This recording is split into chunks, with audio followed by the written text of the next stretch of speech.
दोस्ती के नाम पर शुरू हुआ सफर अब व्यापार की जंग तक पहुंच चुका है। ऐसा लग रहा है मानो मोदी और ट्रंप की दोस्ती की हाउडी मोदी वाली मुस्कान अब टैरिफ की आंधी में उड़ गई है। अमेरिकी राष्ट्रपति डोनाल्ड ट्रंप ने आखिरकार भारत पर 50% तक का टैरिफ लगाकर एक तरह से आर्थिक युद्ध छेड़ दिया है। 6 अगस्त को ऐलान हुआ, 25 अगस्त को नोटिफिकेशन आया और 27 अगस्त से ये टैरिफ लागू भी हो गया। इसका सीधा असर भारत के कपड़े, ज्वेलरी, सी फूड और ऑटोमोबाइल जैसे बड़े उद्योगों पर पड़ने वाला है। हजारों नौकरियों पर खतरा है, फैक्ट्रियां बंद होने लगी है और भारत के लिए अमेरिका का सबसे बड़ा बाजार अब धीरे धीरे हाथ से फिसलता दिख रहा है। सवाल यह है कि क्या भारत इस टैरिफ के तूफान से उबर पाएगा?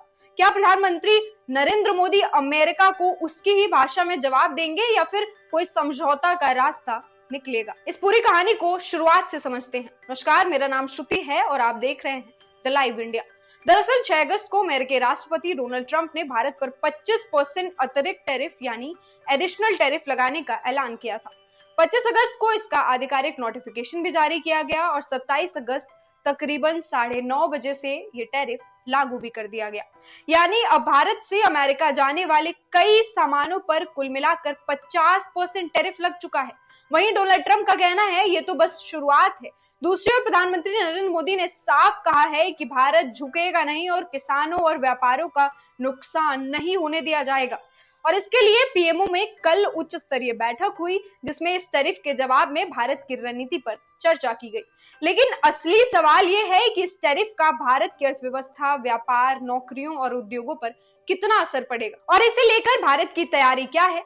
आइए इसे आसान भाषा में समझते हैं। सबसे पहले ये समझते हैं कि टैरिफ यानी आयात शुल्क होता क्या है। जब कोई देश दूसरे देश से कोई भी सामान खरीदता है जैसे दवाइयां, कपड़े, अनाज, मशीनरी, तो वो अपने देश की सीमा पर खरीदे हुए उस सामान पर टैक्स लगाता है और यही टैक्स टैरिफ कहलाता है। इसका मकसद होता है अपने देश की फैक्ट्रियां और कारोबारों को बचाना। दरअसल जब बाहर से कोई सामान आता है और उस पर टैक्स यानी टैरिफ लगाया जाता है तो वो सामान महंगा हो जाता है। नतीजा ये होता है कि लोग अपने ही देश में बना सामान खरीदना पसंद करते हैं क्योंकि वो बाहर से आए सामान के कंपैरिजन में सस्ता होता है। इससे देश के उद्योग धंधे और कंपनियां मजबूत रहती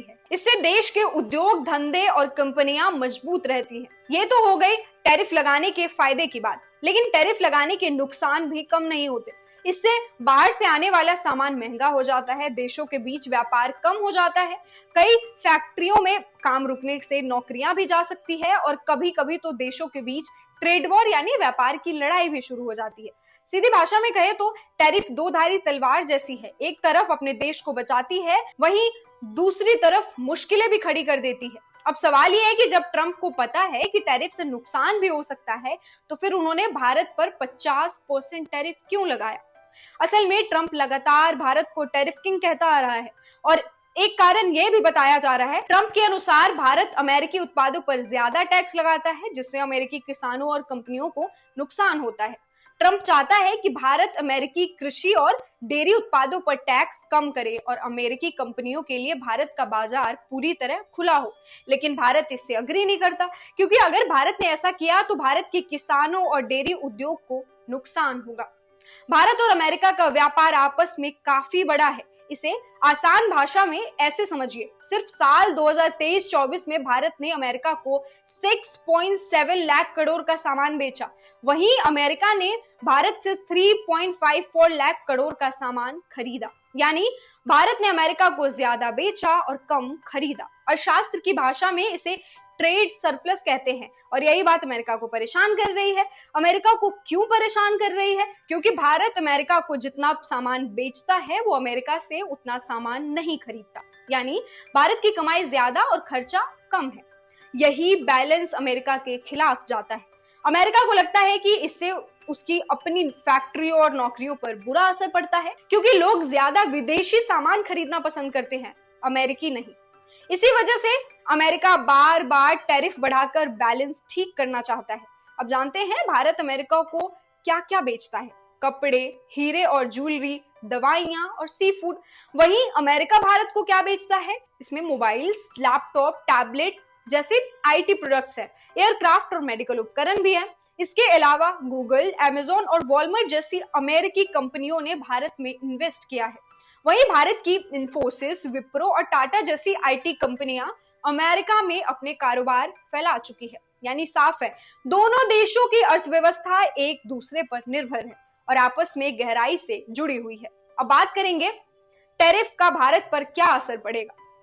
भारत से अमेरिका जाने वाला माल बहुत कम हो जाएगा। एक्सपर्ट्स का कहना है कि हमारे निर्यात में 65 से 70% तक की गिरावट आ सकती है। सूरत से लेकर तिरुपुर, पुणे से लेकर विशाखापट्टनम तक हर जगह चिंता है। हजारों नौकरियां जा सकती है, फैक्ट्रियों का काम ठप पड़ सकता है। छोटे व्यापारी और किसान सबसे ज्यादा प्रभावित होंगे, यानी असर सीधा आम लोगों पर पड़ेगा। ट्रेड एक्सपर्ट्स के मुताबिक पहले भारत अमेरिका को करीब 87 बिलियन डॉलर का निर्यात करता था। टैरिफ के बाद ये घटकर 50 बिलियन डॉलर तक रह सकता है, क्योंकि 50% टैरिफ से भारत के प्रोडक्ट्स अमेरिका में महंगे हो जाएंगे। अमेरिकी ग्राहक महंगा सामान खरीदना पसंद नहीं करेंगे और अमेरिकी कंपनियां सप्लाई के लिए दूसरे देशों की तरफ रुख करेंगी और इससे भारत का ट्रेड सरप्लस घट जाएगा।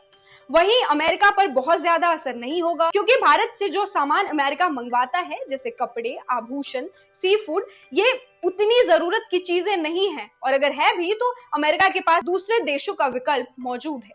लेकिन भारत के लिए अमेरिका सबसे बड़ा ट्रेडिंग पार्टनर है, वहीं अमेरिका के लिए भारत सिर्फ 10वें नंबर पर आता है, यानी नुकसान भारत को ज्यादा होगा। भारत के सामने अब सबसे जरूरी है कि इस संकट से निकलने के लिए सही रास्ता चुनना। देखना यह होगा कि क्या भारत सरकार अमेरिका से बात करके टैरिफ पर कोई हल निकालेगा या समझौता करने की कोशिश करेगी।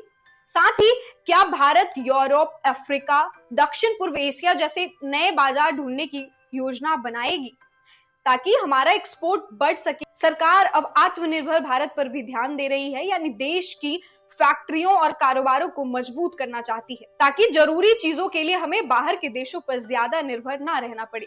जिन उद्योगों को इस टैरिफ से सबसे ज्यादा नुकसान हो रहा है, उन्हें सरकार आर्थिक मदद देने पर भी विचार कर रही है। इस पूरे मुद्दे पर आपकी क्या राय है, हमें कमेंट बॉक्स में जरूर लिखें।